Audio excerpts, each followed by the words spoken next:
көз, құлақ, мұрын, тіл және тері миға айналада не болып жатқанын хабарлайтын сезім мүшелері. Сезім мүшелері арқылы біз суықты немесе ыстықты ажырата аламыз. Тағамның иісін және дәмін сезе аламыз. Әуен дыбысының қаттылығын және көрсетілген суреттің қаншалықты әдемі екендігін ажырата аламыз. Бұл ағзаның сенсорлы жүйесі немесе сезіну жүйесі деп аталады. Көз – ол көру мүшесі. Көз арқылы біз мультфильм көре аламыз, кітап оқи аламыз, суреттерді қарай аламыз, жалпы айналадағы заттардың пішінін, түсін және көлемін көре аламыз. Көздің не көріп жатқанын миға көру жүйкесі жеткізеді. Көздің қозғалысын 3 жұп бұлшық еті басқарады. Олар арқылы біз көзімізді айналдыра қозғай аламыз.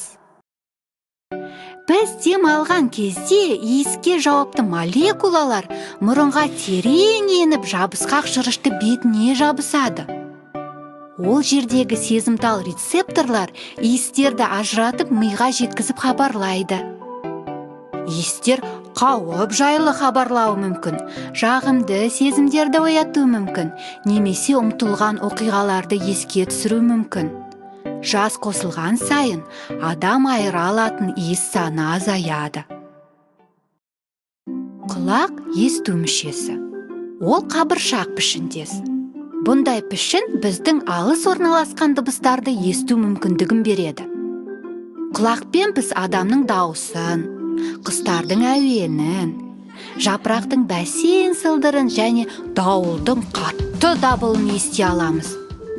Егер адам дыбысы қатты әуенді жиі еститін болса және әрдайым шулы орындарда уақыт өткізетін болса, есту қабілеті әлсіреуі мүмкін. Біз астың дәмін тілімізде орналасқан кішкентай көпіршіктер арқылы сеземіз. Оларды дәм сезетін тіл бүртіктері деп атайды. Олар тілдің әртүрлі бөліктерінде орналасқан және әртүрлі дәмдерді анықтау үшін жауапты.